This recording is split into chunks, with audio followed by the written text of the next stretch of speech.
আসসালামু আলাইকুম। সবাই কেমন আছেন? আশা করি সবাই ভালো আছেন। আলহামদুলিল্লাহ, আমরা আপনাদের দোয়ায় আল্লাহর অশেষ রহমতে অনেক ভালো আছি। তো এই যে আমাদের মিশরের ফার্ম মুরগগুলো দেখতে পারতেছেন, এই মুরগগুলা কিন্তু অল্প। এই মুরগের তুলনায় জায়গা কিন্তু প্রচুর এখানে, যার কারণে আমরা এবার চেষ্টা করলাম যে এখানে মুরগগুলারে আরও বাড়াবো। যার কারণে মুরগগুলা আমরা যে বাচ্চাগুলো আসলে এগুলো বিক্রি করি না, এগুলা আরও বাড়াইছি যাতে এখানে রাখতে পারি। আর এই যে বসার জন্য এই কাঠগুলো দিছিলাম, এই কাঠ কিন্তু আপনার পরে যায়, লফর জফর করে।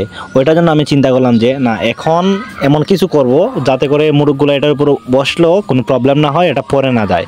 ওইটার জন্য আজকের এই ভিডিওটা। তো এরকমটা যদি আপনারা করেন তাহলে আশা করি আপনারা অল্প জায়গার মধ্যে বেশি মুরগ পালতে পারবেন। এই যে এই বাঁশটা দেখতে পারতেছেন, এই বাঁশটা কিন্তু আমি এরকমভাবে দিতে পারি, প্লাস হচ্ছে কি আবার দুই কাঠকে সোজা করে মধ্যখানেও এই বাঁশটা দিয়ে দিতে পারি। দেখবো কোন দিকে আমার বেস্ট হয়, যেদিকে আমি বেস্টটা পাবো ওই দিকে আমি দিব। আর এটা দিলে আপনার লাভ হবে কি জানেননি? যেমন ধরেন 100টা মুরগির জন্য 100 ফুট জায়গা লাগবে আপনার। তখন দেখা গেল যখন আপনি এই সিঁড়ি সিস্টেম কিংবা এরকমভাবে কাঠ সিস্টেম দিয়ে দিবেন, তখন আপনার 100 ফুট জায়গার মধ্যে আপনি চাইলে 150টা 200টা প্লাস হচ্ছে 250টা পর্যন্ত আপনি লালন পালন করতে পারবেন। কারণ দেখেন এগুলা কিন্তু বাঁশে যখন দিবেন, অর্ধেক মুরগি দেখবেন আপনার, অর্ধেক কি বেশ অর্ধেক মুরগি এই বাঁশের মধ্যে, কিংবা আপনি যে কাঠ দিয়ে যেরকম সিস্টেম করে দিবেন, কিংবা আপনার মুইয়ের মতো দিতে পারেন। এরকমভাবে দেওয়ার পর দেখবেন সম্পূর্ণ মুরগি আপনার এটার উপরে উঠে বসে থাকবে, আর এই নিজ জায়গাগুলো কিন্তু আপনার খালি পড়ে থাকবে। মাঝে মধ্যে নামবে দেখবেন শুধু খাওয়ার জন্য, পানির জন্য, প্লাস হচ্ছে বালুর মধ্যে একটু খেলাধুলা করার জন্য। বাকি সময়ে দেখবেন আপনি কাঠের মধ্যে থাকে। যখন আপনার কাঠের মধ্যে থাকবে তখন দেখবেন বাকি জায়গাগুলো কিন্তু এরকমভাবে পড়ে থাকবে। এই জায়গাটা কিন্তু তেমন একটা কাজে লাগবে না। এই খালি থাকার থেকে আপনি যদি আরও কিছু মুরগ উঠান তাহলে কিন্তু এখানে আপনারই একটা ভালো একটা বেনিফিট হচ্ছে কিংবা বেনিফিট হবে।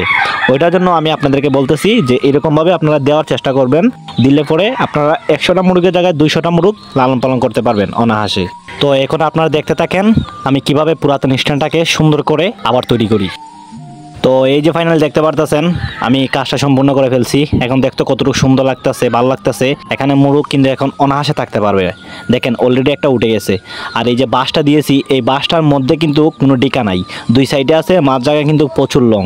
এখন এই জায়গার মধ্যে মুরগ উঠলে অনেকে ভাবতে পারেন যে এটা লুজ হয়ে যাবে। এটা লুজ হবে না, কারণ হচ্ছে কি এটা বাঁশ শক্ত দিয়ে দিছি যাতে করে মধ্যস্থানে লুজ না হয়। আর প্লাস হচ্ছে এই বাঁশের মাথায় আমি লোহা মেরে দিয়েছি যাতে করে কোনো প্রবলেম না হয়, ভবিষ্যতে যাতে এটা পড়ে না যায়। প্লাস হচ্ছে মুরগির লাফালাফির কারণে এটা যাতে ছিটকে না যায়, ওইটার জন্য আমি লোহা মেরে দিয়েছি ভালো করে দুইটা দুইটা করে। এখন থেকে আমাদের এই মুরগগুলা দেখতে পারতেছেন, মাশাল্লাহ দেখতে কতটুকু সুন্দর লাগতেছে, ভালো লাগতেছে। সবাই মুরগগুলাকে দেখে একটু মাশাল্লাহ বলবেন। তো চলেন আবার চলে আসি এই জিনিসটায়। এই জিনিসটা দেখেন এখন দেখতে কতটুকু ভালো লাগতেছে। আমি এখন আপাতত মধ্যখানে দিছি, সাইডে তো একটা দিব, নেক্সটে কোনো একটা ভিডিওতে আমি দেখাবো আবার দুনো সাইডে দুইটা বাঁশ দিব, যাতে করে এখানে যদি 3টা বাঁশ হয় তাহলে 3টা বাঁশের মধ্যে কিন্তু প্রচুর মুরগ থাকতে পারবে। তো আপনারা এরকমভাবে দেওয়ার চেষ্টা করবেন। আমি হয়তো এটা আমার আগে স্ট্যান্ড বানানো আসছিল বিদায় আমি এরকমভাবে দিয়ে দিছি, আপনারা মুইয়ার মতো দিবেন আর ভালো হবে। আর এই যে আমাদের মুরগগুলো দেখতে পারতেছেন, বড় বড় মুরগগুলো যেগুলা, এগুলাকে কিছুদিনের ভিতরে আমরা এই আমাদের পুরাতন যে প্যারেন্টসগুলো আছে সেগুলোর সাথে মিক্সার করে ফেলবো। এগুলো মোটামুটি ডিমে চলে আসছে।